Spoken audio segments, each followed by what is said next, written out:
మీ అందరికీ యేసుక్రీస్తు నామములో వందనాలు తెలియజేస్తున్నాను. గత వారము ప్రియులరా మనం ధ్యానం చేసినటువంటి బైబిలు సందేశ అంశం ఏమిటనంటే క్రీస్తు శరీర ధారణ ఆవశ్యకత. యేసుక్రీస్తు ఈ లోకానికి ఎందుకు వచ్చాడు, దేవుడు మానవుడిగా రావడానికి గల కారణాలు ఏమిటి అనేవి మనం చూస్తూ ఉన్నాం. వాటిలో ఒక 5 ప్రాముఖ్యమైనటువంటి విషయాలను మనం చూస్తాం. మొదటిగా యేసుక్రీస్తు ఈ లోకానికి ఎందుకు వచ్చాడు అంటే అదృశ్య దేవునిని బయలుపరచడానికి ఈ లోకానికి వచ్చాడు. రెండవదిగా రక్తాన్ని చిందించడానికి, పవిత్రమైనటువంటి రక్తాన్ని బలిగా అర్పించడానికి యేసుక్రీస్తు ఈ లోకానికి వచ్చాడు. మధ్యవర్తిగా దేవునికి మానవునికి దేవునికి మధ్యవర్తిగా ఉండడానికి ఆయన ఈ లోకానికి వచ్చాడు. తర్వాత శోధింపబడిన వారికి సహాయం చేయడానికి ఆయన ఈ లోకానికి వచ్చాడు. 5వదిగా మరణాన్ని జయించడానికి యేసుక్రీస్తు ప్రభువు ఈ లోకానికి వచ్చాడు. ఈరోజు మనం 6వ మాటగా చూద్దాము. యేసుక్రీస్తు ఈ లోకానికి రావడానికి గల కారణాలలో 6వ మాట ఏమిటనంటే సమీప బంధువును విడిపించడానికి విమోచన బంధువుడిగా ఈ లోకానికి వచ్చాడు. దేవుని వాక్యము నుండి హెబ్రీ పత్రిక 2వ అధ్యాయము 14వ వచనాన్ని చదువుదాం. చూడండి, దేవుని వాక్యము నుండి హెబ్రీ పత్రిక 2వ అధ్యాయము 14వ వచనంలో ఇలా వ్రాయబడింది. కాబట్టి ఆ పిల్లలు రక్తమాంసములు గలవారైనందున ఆ ప్రకారమే మరణము యొక్క బలము గలవానిని, అనగా అపవాదిని మరణము ద్వారా నశింపు చేయుటకును, జీవితకాలమంతయు మరణ భయము చేత దాస్యమునకు లోబడిన వారిని విడిపించుటకును ఆయన కూడా రక్త మాంసములలో పాలివాడాయను. ప్రియులరా, ఈ మాటలు మనకి ఏం తెలియచేస్తున్నాయి?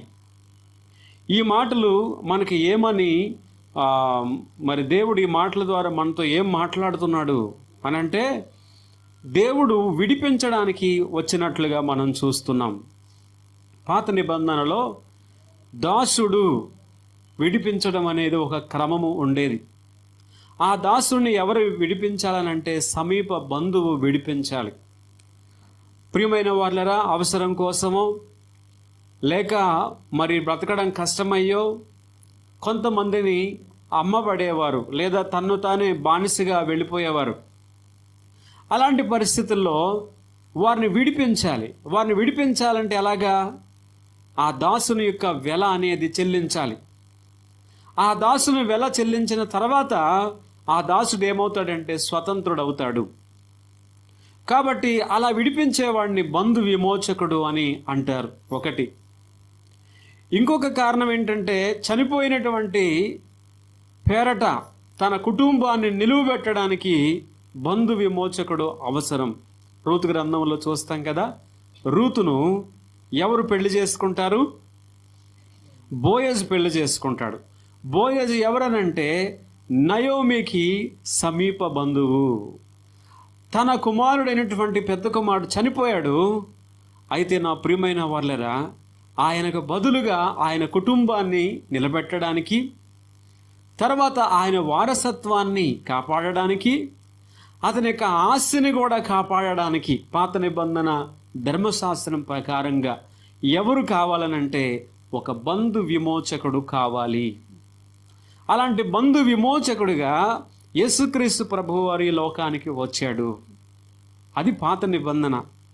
కానీ వాస్తవంగా చూసినట్లయితే మనుషులందరూ, అంటే ప్రపంచంలో ఉండే ప్రతి మనిషి కూడా పాపానికి అమ్ముడిపోయారు.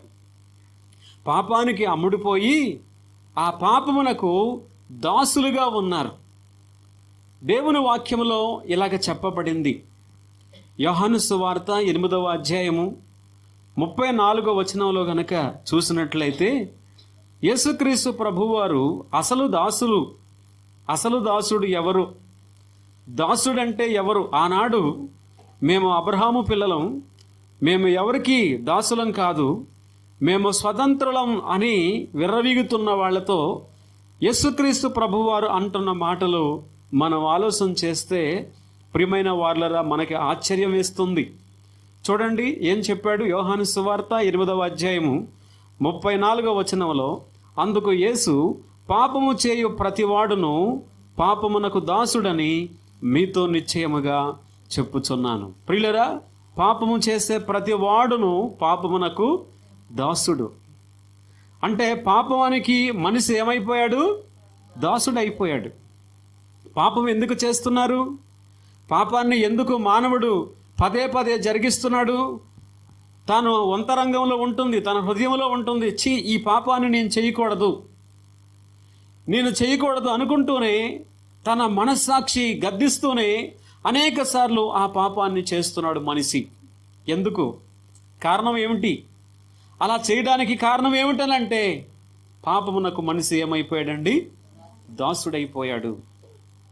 మరొక చోట ఇలా రాయబడి ఉంటుంది. రోమాపత్రిక 6వ అధ్యాయము 16వ వచనంలో చూసినట్లయితే ఏమని రాయబడి ఉందనంటే, మనిషి తన్ను తాను పాపానికి అప్పగించుకున్నాడట. చూడండి, రోమాపత్రిక 6వ అధ్యాయము 16వ వచనంలో ఎంత స్పష్టంగా రాయబడి ఉందనంటే, లోబడుటకు దేనికి మిమ్మును మీరు దాసులుగా అప్పగించుకొందురో అది చావు నిమిత్తము పాపమునకే గాని నీతి నిమిత్తము విధేయతకే గాని దేనికి మీరు లోబడదురో దానికి దాసులగుదురని మీరు ఎరుగరా? మీరేమి ఎరుగు విన్నారు? మీకు ఒక విషయం తెలుసు. ఏ విషయం అనంటే, లోబడడానికి మిమ్మల్ని మీరు దేనికైతే అప్పగించుకున్నారో, అంటే మనం దేనికైతే అప్పగించుకుంటామో దానికి ఏమైపోతామండి? దాసులం అయిపోతాం. మంచి జరిగించడానికి, నీతి కోసం మనం దాసులుగా అప్పగించుకుంటే మనం దానికి అంటే నీతికి దాసులుగా ఉంటాం. మనం చెడు చేయడానికి, చెడుకి లేక పాపానికి దాసులుగా మనం లోబడిపోతే ఏమవుతుందండి? పాపమునకు దాసులం అయిపోతాం. పాపము మనలను ఏలుతుంది. చూసారా బైబిల్లో ఎంత స్పష్టంగా చెప్తుందో? అందుకనే ఎవరైనా పాపములో ఉన్న వారిని చూసినప్పుడు మనం వారి కోసం ప్రేమతో ప్రార్థన చేయాలి. ఎందుకు? వారి పరిస్థితి ఎలాగుందనంటే, వారు విడిపించుకోలేనటువంటి పరిస్థితుల్లో ఉన్నారు. ఏ ఒక్క మనిషి కూడా పాపమునకు దాసుడిగా అయిపోయి ఆ పాపము నుంచి విడిపించలేని స్థితిలో ఉండిపోయాడు. హెబ్రీ పత్రిక 2వ అధ్యాయం 14వ వచనంలో అదే మనం చూస్తున్నాం. ఏం చూస్తున్నామంటే, పాపం వలన వచ్చు జీతము మరణము, ఆ మరణమునకు ఒక బలం ఉంది. వాడెవడంటే ఆ బలమును ఇచ్చేవాడు అపవాది అయినటువంటి సాతానుడు. ఆ బలము కలిగిన వాడిని విడిపించాలి. ఇప్పుడు విమోచకుడు కావాలి. నేను పాపం చేత నన్ను ఒకడు బంధించాడండి, వాడిని నేను జయించలేకపోతున్నాను. ఇప్పుడు విడిపించేవాడు ఎలాగుండాలి చెప్పాలి. విడిపించేవాడు ఎలాగ ఉండాలంటే, నన్ను బంధించిన వానికంటే బలవంతుడై ఉండాలి. నన్ను బంధించే వానికంటే బలవంతుడు అయితేనే తప్ప నన్ను విడిపించడం ఇక ఎవరి వలన కాదు. ప్రతి మనిషి పరిస్థితి కూడా ఈ లోకంలో అలాగే ఉంది. ప్రతి వ్యక్తి జీవితం కూడా పాపమునకు దాసులుగా అమ్ముడిపోయి ఏమండి బానిసలుగా, పాప బానిసలుగా ఈ లోకంలో జీవిస్తున్నారు. ప్రతి మనిషి, ప్రతి దేశంలో, ఈ దేశమని ఆ దేశమని, తెల్లవాడని నల్లవాడని ఎర్రవాడని, జ్ఞానము కలవాడని జ్ఞానము లేనివాడని, విద్యావంతుడని విద్యా విహీనుడని భేదం లేదు, ధనవంతుడని పేదవాడని. ప్రియమైన వాళ్ళరా, నాగరికత అనాగరికత అసలు ఎలాంటి భేదాలు విభేదాలు ఎలాంటి లేవండి. అయితే అందరూ కూడా ఏం చేస్తున్నారు? పాపమునకు చేస్తూ పాపమునకు దాసులైపోతున్నారు. ప్రియమైన వాళ్ళరా, దీని నుంచి విడిపించబడాలి. ఈ యొక్క మరణము నుండి, అలాగే ఈ పాప దాస్యమునకు విడిపించబడాలి. ఎలాగా? తన్ను తాను మానవుడు విమోచించగలడా? విడిపించుకోగలడానంటే విడిపించుకోలేని పరిస్థితుల్లో ఉన్నాడు. అందుకని మన పెద్దలు ఒక సంఘటన చెప్తారు.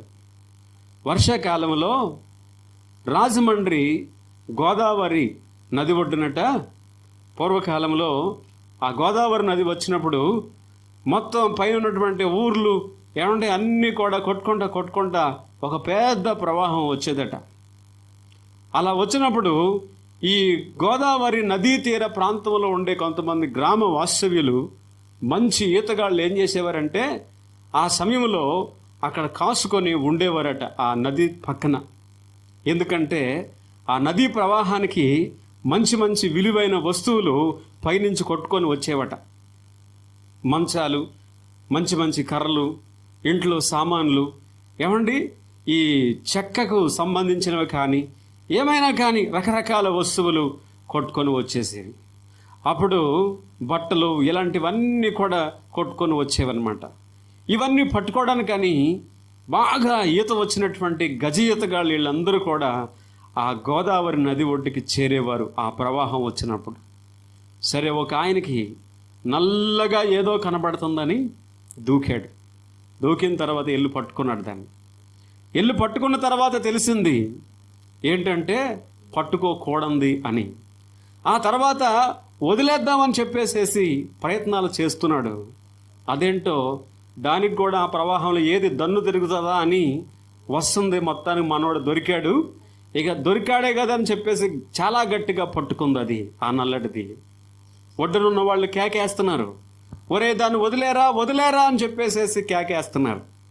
కేకేస్తుంటే వీడు అంటాడు, నేను వదిలేశాను కానీ నన్ను వదలట్లేదు అది అని అన్నాడు. ఇంతకీ ఏంటది? ఎలుగుబంటి అన్నమాట. నల్లగా కనబడగానే ఏ రగ్గు అనుకున్నాడు మనోడు, కానీ అది రగ్గు కాదు. దగ్గరికి వెళితే కానీ అది పట్టుకున్న తర్వాత తెలిసింది అది ఎలుగుబంటి అని. ఆ విధంగా మానవుడు పాపాన్ని ఏం చేస్తున్నాడనంటే ముందు అలవాటు చేసుకుంటున్నాడు, తను తాను అప్పగించుకుంటున్నాడు, దానికోసం వెంపర్లాడుతున్నాడు. ఒకానొక సమయమున దాన్ని వదిలేద్దామన్నా సరే వదలలేని పరిస్థితుల్లో ఉన్నాడు. అయితే నా ప్రియమైన వాళ్ళారా, ఒక శుభవార్త క్రిస్మస్లో మనం వినేటటువంటి ఒక మంచి సువార్త ఏంటంటే, అలాంటి విడిపించుకోలేని మానవుడిని యేసుక్రీస్తు ప్రభువు వారు విడిపించడానికి మానవుడిగా వచ్చాడు. దేవునికి మహిమ కలుగునుగాక. అందుకే ఈ లోకానికి వచ్చాడు యేసుక్రీస్తు ప్రభువారు. దాసుని విడిపించడానికి ఆయన కూడా దాసుడిగా ఈ లోకానికి వచ్చాడు. ఫిలిప్పీ పత్రిక 2వ అధ్యాయము 6-7 వచనాల్లో ఇదే మాట ఉంటుంది. ఆయన దాసుని స్వరూపమును ధరించుకున్నాడు. ఎందుకంటే దాసుని విడిపించడానికి. సమీప బంధువుగా ఆయన వచ్చాడు. ఆయన సమీప బంధువుగా వచ్చి ఆయన ఏం చేశాడనంటే విడిపించాడు మనలని. నా ప్రియమైన వాళ్ళరా, తర్వాత 7వదిగా మనం చూసినట్లయితే పాపానికి శిక్ష విధించబడాలి. ఆ శిక్ష విధించబడడానికి యేసుక్రీస్తు ప్రభువారు ఈ లోకానికి వచ్చాడు. రోమాపత్రిక 8వ అధ్యాయము 3-4 వచనాలు చూడండి. శరీరమును అనుసరింపక ఆత్మను అనుసరించి నడుచుకును మనయందు ధర్మశాస్త్ర సంబంధమైన నీతి విధి నెరవేర్చబడవలెనని పాప పరిహారము నిమిత్తము దేవుడు తన సొంత కుమారుని పాప శరీరాకారముతో పంపి ఆయన శరీరమందు పాపమునకు శిక్ష విధించబడిను. నా ప్రియమైన వాళ్ళరా, ఈ మాటలు మీలో ఎంతమందికి అర్థమయ్యాయి? ఈ మాటల్ని ఆలోచన చేస్తుంటే అక్కడ ఏమని మనకు తెలియచేస్తుంది దేవుని వాక్యం అని అంటే, ధర్మశాస్త్రం ప్రకారంగా చూడండి, ధర్మశాస్త్రం ప్రకారంగా నీతి విధి నెరవేర్చబడాలనంటే పాప పరిహారము కలగాలి. అంటే పాపానికి ఏం కలగాలంటే పరిహారం కలగాలి. అంతేకాకుండా చేసిన పాపమునకు ఏం పడాలనంటే శిక్ష పడాలి. శిక్ష పడితేనా కానీ ఆ పాపము పోదు. చూడండి, అలాగ పాపం చేసిన ప్రతి మనిషి గనక శిక్ష అనుభవిస్తే ఈ భూమి మీద అసలు మనుషులే ఉండరు. అందుకనే దేవుడు ఏం చేశాడనంటే మనిషికి బదులుగా ఒక జంతువుని తాత్కాలిక ప్రియమైన వాళ్ళ విడుదల కోసం ఒక బలిని ఏర్పాటు చేశాడు. మనిషి అంటే పాపం చేసిన వాడు ఆ జంతువు యొక్క తల మీద పెట్టడం ద్వారా తన శిక్ష అంతా ఏం చేయబడుతుందండి? ఆ జంతువు మీదకి వెళుతుంది. గొర్రె మీదకి, మేక మీదకి, చూడండి ఆ పశువు మీదకి వెళుతుంది. అప్పుడు ఏం చేస్తారనంటే బలి అర్పణ చేస్తారు. దాని యొక్క మెడ తెగ నరుకుతారు. రక్తము చిందించబడి గిలగిలగిల కొట్టుకుంటుంది. ఈ పరిస్థితిని చూసినటువంటి మనిషికి ఏం కలుగుతుందంటే పశ్చాత్తాపము కలుగుతుంది. ఇది బలి అర్పణ యొక్క పాప పరిహారము యొక్క విధానం. అయితే నా ప్రియమైన వాళ్ళరా, మానవుడు బలి వేస్తున్నాడు అంటే పాపం చేస్తున్నాడు, బలి వేస్తున్నాడు, పాపం చేస్తున్నాడు, బలి వేస్తున్నాడు. పోయేది దేని ప్రాణం అండి? గొర్రె ప్రాణమే కదా, మేక ప్రాణమే కదా, పశువుల ప్రాణమే కదా, పోయేదేముందని చెప్పేసి మానవుడు చాలా చులకనగా తీసుకున్నాడు దాన్ని. కానీ పాపం చేయడం మాత్రం మానడం లేదు. అందుకనే ఒక్కసారే బలి చేయబడాలి, ఒక్కసారే బలి అర్పణ చేయబడటానికి ఒక్కసారే శిక్ష అనుభవించేటటువంటి ఏర్పాటు చేయాలి. ఆ ఏర్పాటులో భాగంగా ఈ లోకానికి మానవుడిగా యేసుక్రీస్తు ప్రభు వారు వచ్చారు. మరి ఆ పాపానికి శిక్ష ఎలా పోతుంది అని అంటే, ఆ పాప శిక్ష అంతా కూడా ప్రభు అయినటువంటి యేసుక్రీస్తు వారి మీద పడింది. చూడండి, మీరు బాగా అర్థం చేసుకోండి. గొర్రెపిల్ల తల మీద ఎప్పుడైతే పాపి చేతులు మోపుతున్నాడో, తన పాప శిక్ష అంతా కూడా గొర్రెపిల్ల మీదకి ఎలాగైతే వెళ్ళిందో, అలాగే యేసుక్రీస్తు వారు కూడా మన పాపములన్నీ ఆయన మీద వేసుకున్నాడు. అందుకని బాప్తిస్మం ఇచ్చే యోహాను యేసుక్రీస్తు వారిని ఎలా పరిచయం చేస్తాడంటే, చెప్పండి, ఇదిగో లోక పాపమును మోసుకొని పోవు దేవుని గొర్రెపిల్ల. ఎందుకన్నాడు అలాగనంటే, లోక పాపమును, కేవలం యూదుల పాపములు మాత్రమే కాదు, భారతీయుల పాపమును మాత్రమే కాదు, లేదా రోమియుల పాపం మాత్రమే కాదు, ప్రపంచంలో ఉండే, లోకములో ఉండే మనుషులందరి పాపమును కూడా మోసుకొని పోయే దేవుని గొర్రెపిల్ల యేసుక్రీస్తు ప్రభువు అని పరిచయం చేశాడు. అవును, ఆయన ఈ లోకానికి ఎందుకు వచ్చాడనంటే, ధర్మశాస్త్రం యొక్క విధి నెరవేర్చబడాలి. అదేంటంటే, పాపం చేసిన వ్యక్తికి శిక్ష పడాలి. అలాగా మనకి బదులుగా మనం చేసిన పాపమునకు శిక్ష పడడానికి, ఆ శిక్షను భరించడానికి యేసుక్రీస్తు ఈ లోకానికి వచ్చాడు. అందుకని దేవుడు తన సొంత కుమారుని పాప శరీరాకారముతో పంపి ఆయన శరీరమందు పాపమునకు శిక్ష విధించబడింది. యేసుక్రీస్తు శరీరమందు ఏం చేయబడింది? శిక్ష విధించబడింది. ఎలాగనంటే సిలువ వేయబడటం ద్వారా. మనకి సిలువ అనగానే, యేసుక్రీస్తు సిలువ వేయబడ్డాడు అనగానే మనలో చాలామందికి జాలి ఎక్కువైపోతుంటుంది. ఏ పాపం ఎరుగని ఏ పావనామూర్తి అని పాట పాడుతూ కన్నీళ్లు కారుస్తుంటారు కొంతమంది. సరే, దాన్ని నేనేమి తప్పు పట్టడం లేదు. కానీ దీని వెనుక ఉన్నటువంటి అసలు ఆంతర్యం, దేవుని చిత్తం, దేవుని సంకల్పం ఏంటనంటే, యేసుక్రీస్తు వారిని తగిన కాలం మంది లోకానికి పంపాడు కదా. ఆ కాలంలో యూదా దేశాన్ని ఎవరు పరిపాలన చేస్తున్నారు? రోమా ప్రభుత్వం వాళ్ళు పరిపాలన చేస్తున్నారు. వారు విధించే శిక్షల్లో ఒక శిక్ష ఏంటంటే సిలువ శిక్ష. చూడండి, ఆ సిలువ శిక్ష దేశ ద్రోహులను, నరహంతకులను, నేరస్తులను, భయంకరమైనటువంటి ఇలాంటి నేరగాళ్లను సిలువ వేస్తారు. అలాంటి సిలువ మీద యేసుక్రీస్తు వారిని శిక్ష విధించి చంపారు. మనం అనుకుంటున్నాము యూదులు ఆయన్ని సిలువ వేశారని, మనం అనుకుంటున్నాము రోమియులు, పిలాతు అతన్ని చట్టానికి లేదా శిక్షకు అప్పగించాడని, మనం అనుకుంటున్నాము యూదా మత పెద్దలు యేసుక్రీస్తు ప్రభు వారిని సిలువకు అప్పగించారని. కానీ వెనక ఏం జరుగుతుందనంటే, దేవుడే తన సొంత కుమారుని ఏం చేశాడటండి? పాప శరీరాకారంతో పంపి ఆయన శరీరమందు పాపమునకు శిక్ష విధించాడు. ఇది మనం తెలుసుకోవాలి. ఆయన ఎందుకు సిలువ వేయబడ్డాడు? చాలామంది ఎగతాళిగా కూడా మాట్లాడతారు. ఆయన దేవుడైతే ఎందుకు సిలువ వేయబడాలి? సిలువ వేయబడటానికి కారణం ఒకటి ఉంది. ఈరోజు మనం ప్రభువుని ఆరాధిస్తూ, ఆయన నామాన్ని గణపరుస్తూ, ఆయన సన్నిధిలో మనం ధైర్యంగా ఉన్నామనంటే కారణం ఏంటంటే చెప్పండి, ఆయన మనకు బదులుగా మన శిక్ష ఆయన భరించాడు. మన దేశంలో ప్రతి మనిషికి ఒక దేవుడు ఉన్నాడు. ఒక లెక్కలో ప్రతి ముగ్గురికి ఒక దేవుడు ఉన్నాడు. 33 కోట్ల దేవుళ్ళట. మన కోసం ప్రాణం పెట్టిన దేవుడు ఎవరైనా ఉన్నారా? మనల్ని రక్షించిన వాడు ఎవరైనా ఉన్నారా? అసలు పరిశుద్ధుడైన దేవుడు ఎవరైనా ఉన్నారా? యేసుక్రీస్తు ప్రభు వారు మన కోసం ప్రాణం పెట్టాడండి. మన కొరకు సిలువ మీద మరణించాడు, మన శిక్షను తప్పించాడు. ఈ విధంగా ఆ శిక్ష విధించబడాలి ధర్మశాస్త్రం ప్రకారంగా అనంటే ఏం కావాలనంటే శరీరం ఉండాలి. మనిషికే అది సాధ్యమవుతుంది. కాబట్టి ఆయన మనిషిగా ఈ లోకానికి వచ్చాడు. 8వదిగా మనం చూసినట్లయితే అపవాది క్రియలను అంతమొందించడానికి ఈ లోకానికి వచ్చాడు. యోహాను పత్రిక 3వ అధ్యాయము 8వ వచనం. యోహాను రాసిన మొదటి పత్రిక 3వ అధ్యాయము 8వ వచనంలో, అపవాది మొదట నుండి పాపం చేయుచున్నాడు గనుక పాపము చేయువాడు అపవాది సంబంధి, అపవాది యొక్క క్రియలను లయపరచుటకే దేవుని కుమారుడు ప్రత్యక్షమాయను. యేసుక్రీస్తు ఎందుకు ప్రత్యక్షమయ్యాడు? యేసుక్రీస్తు ప్రభువారి లోకానికి ఎందుకు వచ్చాడు?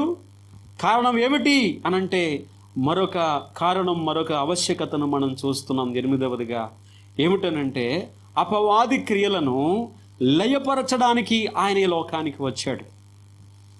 ప్రియులరా, ఆయన అక్కడే ఉండి చేయొచ్చు కదా. ఎక్కడుండి? పరలోకంలోనే ఉండి, ఆయన దేవుడిగానే ఉండి, ఆయన అక్కడే ఉంటే ఒక్క మాట చెప్తే అయిపోతుంది కదండి. ఒక్క మాట చేత భూమిని, ఆకాశాన్ని, అందులోనున్న సమస్తమును చేసినటువంటి ఆయన్ని నాశనం చేయలేడా?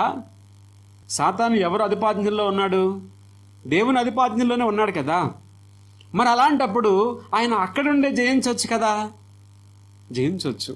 కానీ ఒక వాస్తవం ఏంటంటే అపవాది యొక్క యుద్ధ భూమి ఈ లోకం. అపవాది యుద్ధం ఎక్కడ చేస్తున్నాడు? భూమి మీద చేస్తున్నాడు. వాడు పరలోకంలో ఏమీ చేయలేడు. మీరు బాగా గుర్తుపెట్టుకోండి.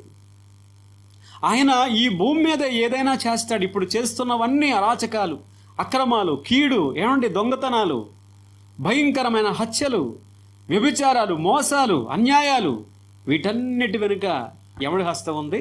ఎవడి ప్రేరణ ఉంది? చెప్పండి. ఆ అపవాది యొక్క ప్రేరణే ఉంది. వాడి యుద్ధ భూమి ఇక్కడ. అందుకనే నా ప్రియమైన వాళ్ళరా, దేవుడు ఈ లోకానికి, భూమి మీదకి మానవుడిగా వచ్చాడు. ఎందుకంటే మొదటి ఆదాముని ఏం చేశాడంటే అపవాది తన వశమున చేసుకున్నాడు.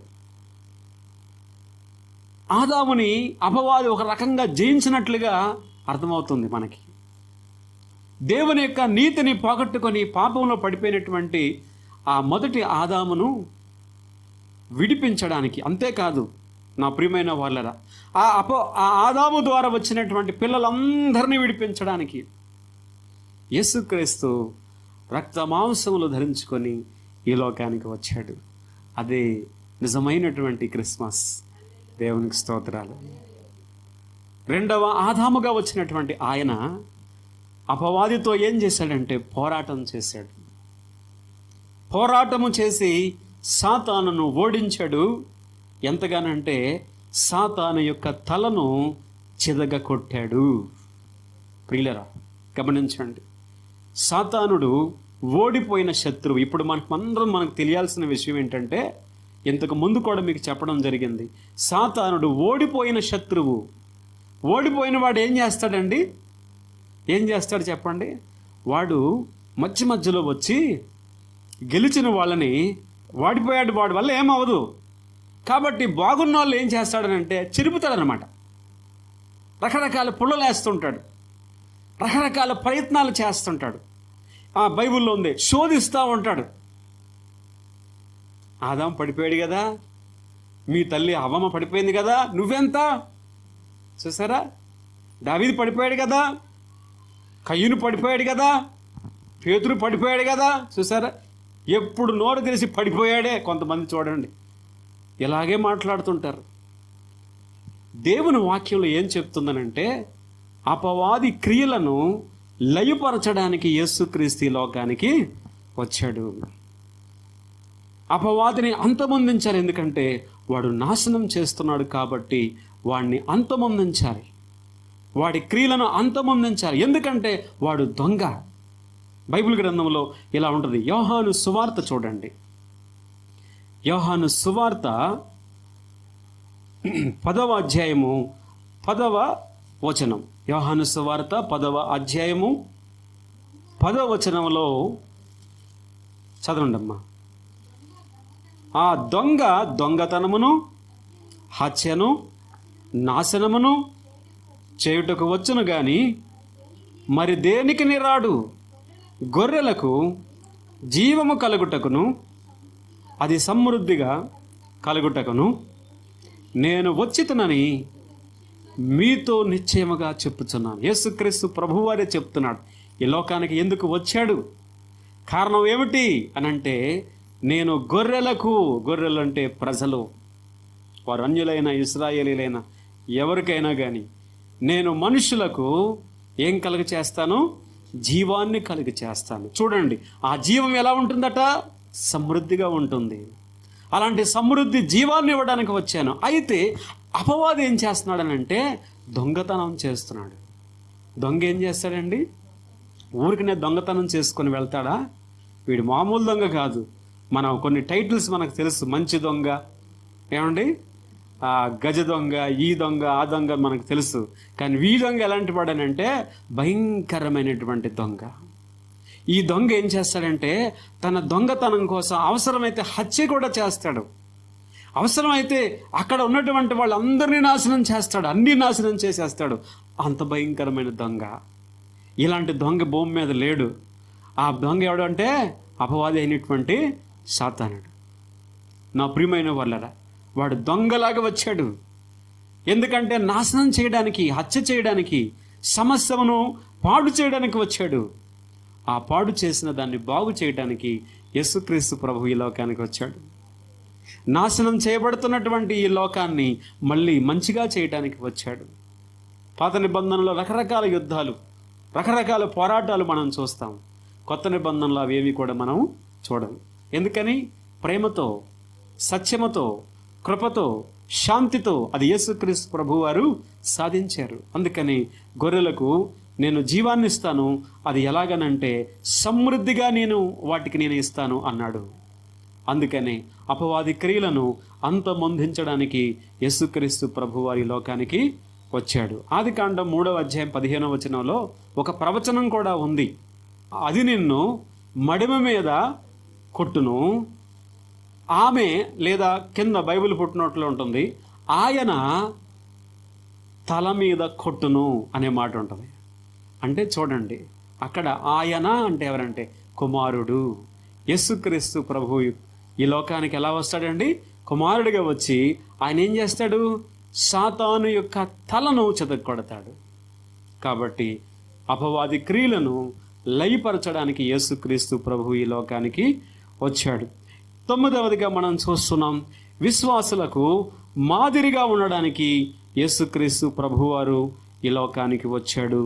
చూడండి, పేతురు రాసినటువంటి మొదటి పత్రిక 2వ అధ్యాయం 21వ వచనం నుండి, క్రీస్తు కూడా మీ కొరకు బాధపడి మీరు తన అడుగుజాడల యందు నడుచుకొనున్నట్లు మీకు మాదిరి ఉంచిపోయెను.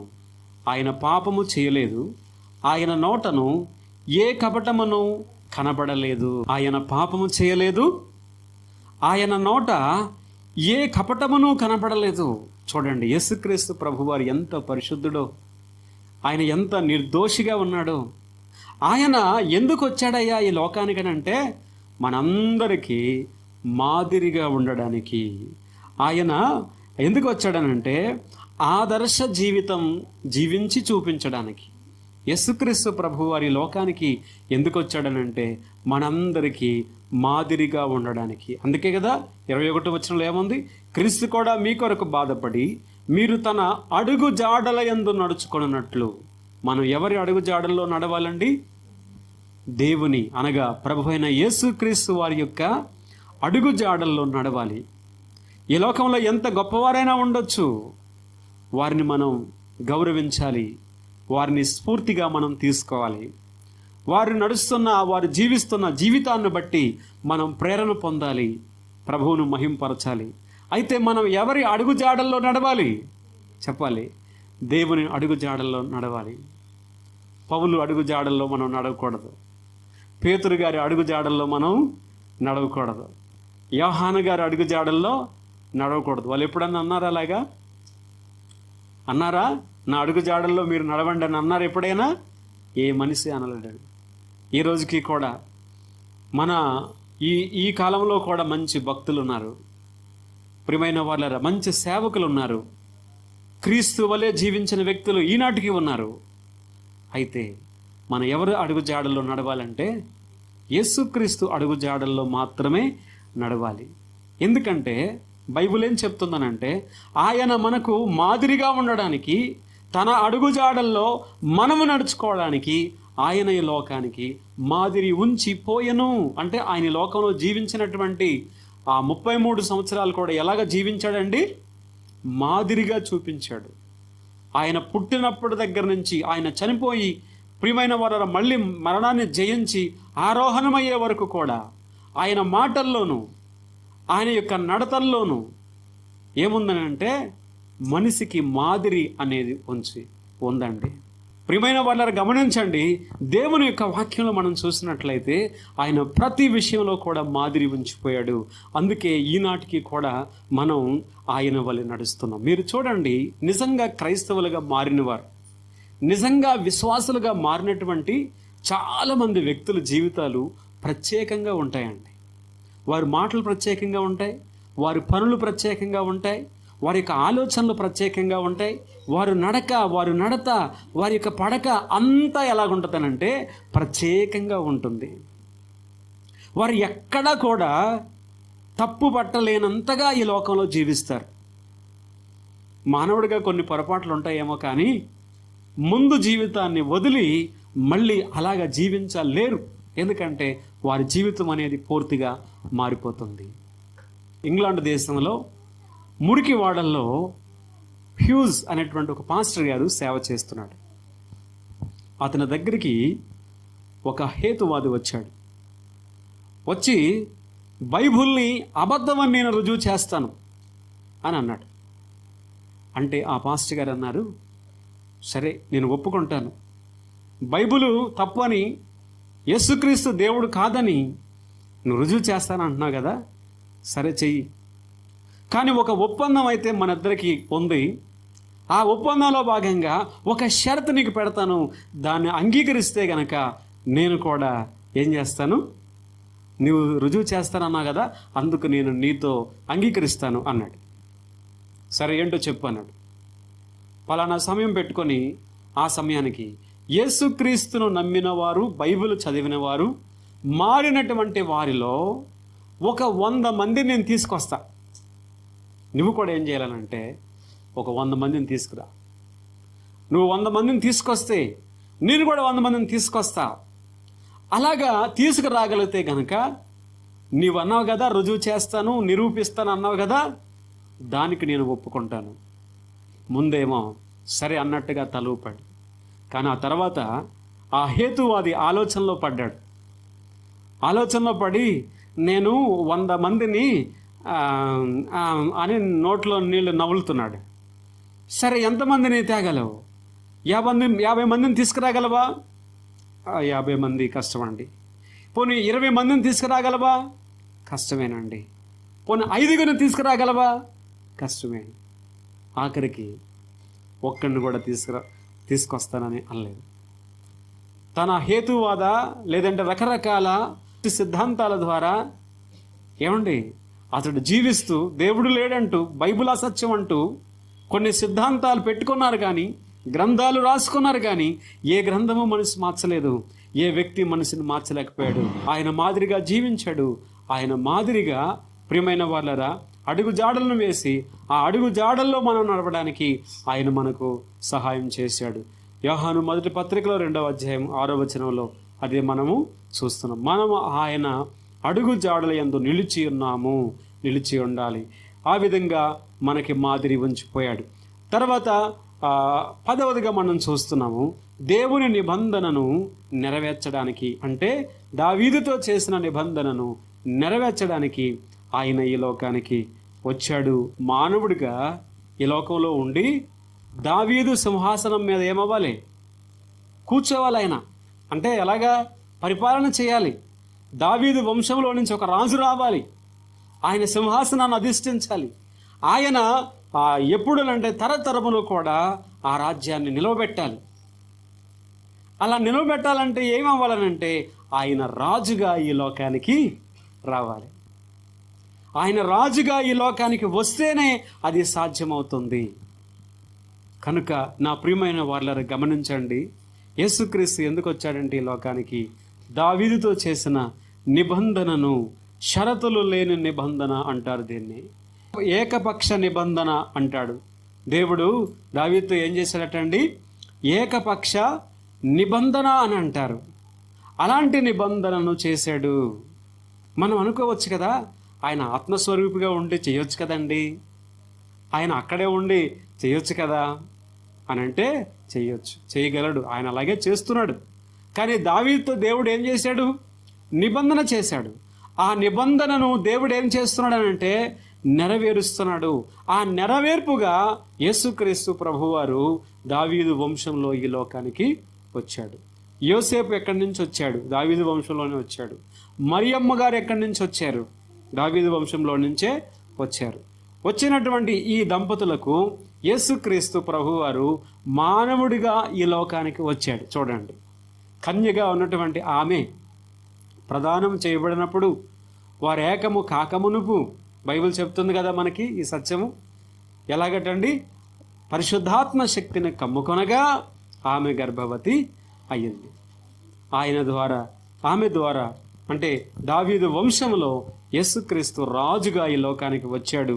ఎందుకు అనంటే రాజుగా నిరంతరము రాజ్య పరిపాలన చేయటానికి. అందుకని హెబ్రీ గ్రంథకర్త ఇలాగా అంటున్నాడు.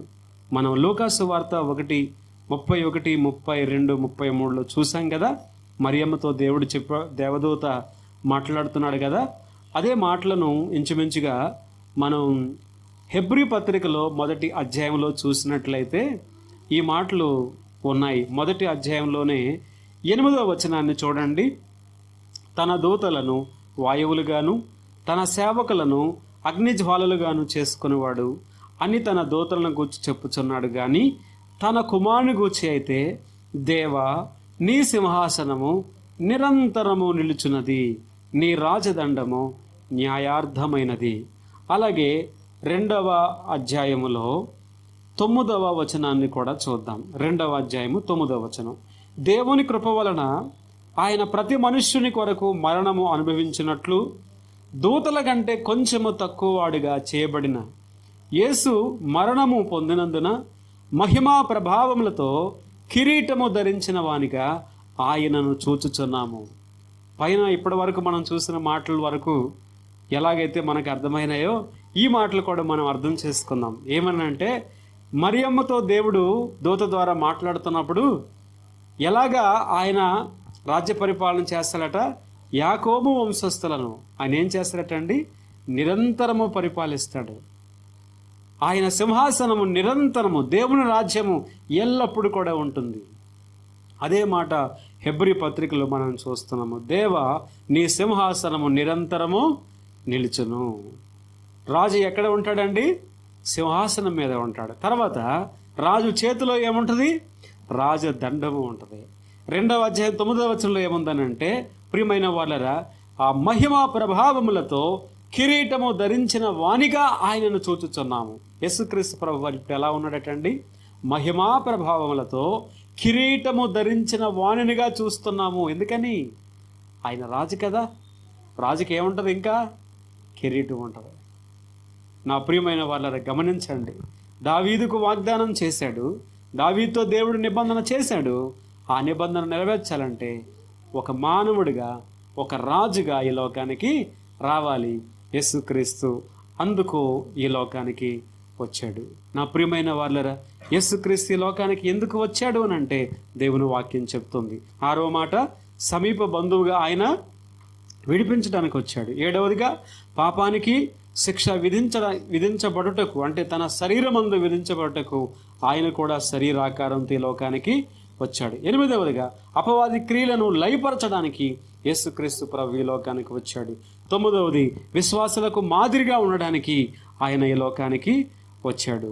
తర్వాత 10వదిగా మనం చూస్తున్నాము, దేవుని నిబంధనను నెరవేర్చడానికి, అంటే దావీదుతో చేసిన నిబంధనను నెరవేర్చడానికి ఆయన ఈ లోకానికి వచ్చాడు అనే విషయాన్ని మనం చూస్తున్నాం.